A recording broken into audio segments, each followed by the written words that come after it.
నమస్తే welcome to Telugu one health నేను రూపా నాదెల్ల ఈ రోజు మనతో పాటు స్టూడియోలో అన్నం సుబ్రహ్మణ్యం గారు ఉన్నారు సీనియర్ సైకాలజిస్ట్ వారితో మాట్లాడదాం సార్ నమస్తే నమస్కారం అండి సార్ మనం గత కొన్ని ఎపిసోడ్స్గా భయాల గురించి మాట్లాడుకుంటూ ఉన్నాం అందులో భాగంగా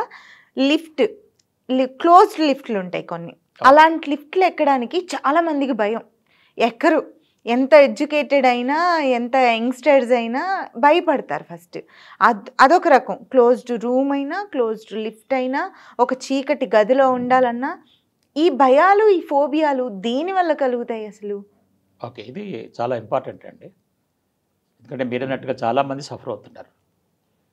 ఇప్పుడు ఈ ఫియర్ ఆఫ్ లిఫ్ట్ ఉందనుకోండి, ఇప్పుడు నా 5th ఫ్లోర్కి వెళ్ళాలి, 5 స్టేర్స్ క్లైమ్ చేస్తాడు, మళ్ళీ దిగి వస్తుంటాడు. కష్టం కదా, ఇట్లా ఏ బిల్డింగ్కి వెళ్ళినా మరి చేయాలంటే చాలా కష్టం కదా. నేను క్వశ్చన్ అడుగుతూ కొంచెం నవ్వొచ్చింది కానీ నిజంగా నవ్వుకుంటాం కానీ అదొక సమస్య. అంటే ఏమవుతుందంటే లైఫ్ డిస్టర్బ్ అయిపోయిందండి. ప్రతిసారి మరి ఎన్ని ఫ్లోర్స్ ఎక్కి దిగాలంటే అదంత ఈజీ కాదు కదండి. ఇప్పుడు సపోజ్ మిడిల్ ఏజ్ కొంచెం నీ ప్రాబ్లం ఉందనుకోండి, ఇప్పుడు నేను 5 ఫ్లోర్స్ ఎక్కలేడు కదా. ఒకవేళ ఎక్కినా కూడా మళ్ళీ ఈ ప్రాబ్లం కొని తెచ్చుకుంటాడు, ఎక్స్ట్రా ప్రాబ్లం వస్తుంది. ఇవన్నీ ఈ భయాలు ఎందుకు వస్తాయి ఏంటండి, ఇంతకుముందు ఎప్పుడో ఒకసారి లిఫ్ట్లో వెళ్ళినప్పుడు కరెంటు పోవటమో లిఫ్ట్ ఆగిపోవటం జరిగి ఉంటుంది. జరిగినప్పుడు మరి సడన్గా మరి ఆగిపోయింది కదా, ఒక 5-6 ఉన్నారు అనుకోండి, మరి కొంచెం వేడి అనిపిస్తుంది. ఇతను వెంటనే బ్రెయిన్ ఏం సెన్స్ చేస్తుంది అంటే ఆక్సిజన్ చాలదేమో, చనిపోతామా అన్న భయం వచ్చేస్తుంది. యాక్చువల్లీ రియాలిటీ చూస్తే మనకి ఇంకా ఆక్సిజన్ చాలా ఉంటుంది అనేది, దాని మనకేం ప్రమాదం లేదు. కానీ బ్రెయిన్ ఎజ్యూమ్ చేసుకుంటుంది అనమాట. ఎందుకు ఎజ్యూమ్ చేస్తుంది, ఇంతకుముందు ఎక్స్పీరియన్స్లో తన చెమటలు బట్టి ఉండొచ్చు, టెన్షన్ ఎక్కువ టైం కరెంట్ రాలేదనుకో, మరి చీకట్లో ఉంటే మరి గాలి లేకుండా మరి స్వెట్టింగ్ వస్తుంది కదా, అది వచ్చి ఉండొచ్చు. ఇక ఏదైనా బ్రెయిన్ ఏం చేస్తుంది, నెక్స్ట్ స్వెట్టింగ్ వచ్చింది, తర్వాత చచ్చిపోతావు అన్న భయం క్రియేట్ చేస్తుంది అనమాట. ఆ భయం వల్ల మరి ప్రాణాన్ని కాపాడుకోవాలంటే ఏం చేస్తారంటే ఈ లిఫ్ట్ని అవాయిడ్ చేస్తారండి.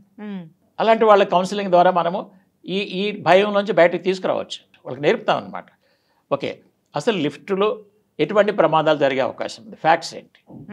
ఓకే, ఇప్పుడు ఫర్ ఎగ్జాంపుల్ కరెంటు పోయిందనుకోండి, లిఫ్ట్లో కొంతమంది ఉన్నారు, దాంట్లో ఆల్రెడీ ఎయిర్ ఉంది కదా, ఆ ఎయిర్లో ఎనఫ్ ఆక్సిజన్ ఉంటుందండి, ఆక్సిజన్ ఉంది కదా. ఓకే, సరే కరెంటు 10 మినిట్స్లో 15 మినిట్స్లో వచ్చింది, మళ్ళీ లిఫ్ట్ రెడీ అయిపోతుంది.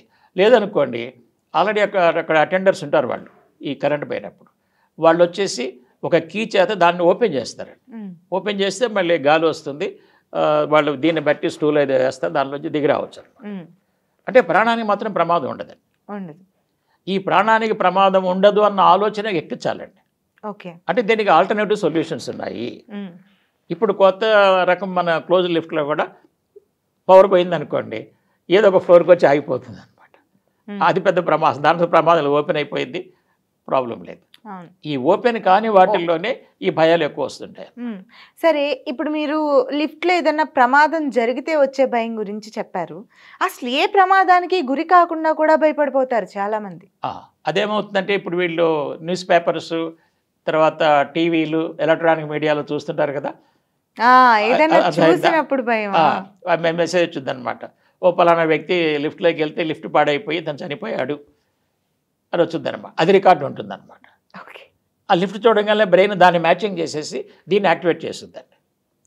మరి అతను చనిపోయాడు కదా, అది ఎప్పుడు జరిగి ఉండొచ్చు. ఇప్పుడు ఎన్ని సంవత్సరాల్లో ఒక్క ప్రమాదం జరిగితే బ్రెయిన్ ఏం చేస్తుందంటే నీకు కూడా జరుగుతుందని ప్రొజెక్షన్ చేస్తుంది అనమాట. అది రాంగ్ ప్రొజెక్షన్ అంటామంట. సో ఇతను అదే నిజాన్ని నమ్ముతాడు అనమాట, నమ్మేసి ఆ లిఫ్ట్ ఎక్కడనమాట. అంటే అర్థమైంది, మనం ఎన్విరాన్మెంట్లో చూసినవి కూడా, ఇప్పుడు సినిమాలు చూసినా, మన టీవీ ప్రోగ్రామ్ ఇవన్నీ కూడా ఇటువంటి నెగిటివ్ న్యూస్ని ఎక్కువ పెట్టడం వల్ల ఇవాళ నెగిటివ్గా ప్రోగ్రామ్ అయిపోతున్నారండి. అవును, అదే ఇప్పుడు ఎక్కడో కొత్త చనిపోయాడు అనుకోండి, దాన్ని అంత హైలైట్ చేసి మీడియాలో మళ్ళీ చెప్పాల్సిన అవసరం లేదు కదండి. కానీ అదే జరుగుతుంది. దానివల్ల ఏమవుతుందంటే ఇట్లా సెన్సిటివ్ మైండ్ ఉన్న పీపుల్ అది రికార్డ్ అయిపోయి ఇటువంటి ప్రమాదాలకు గురవుతున్నారండి. వాళ్ళు ఎస్కేప్ చేస్తున్నారు అనమాట. సో ఇలాంటివి చూడడం అవాయిడ్ చేసుకుంటే better. Yes right sir, thank you. Okay, thank you.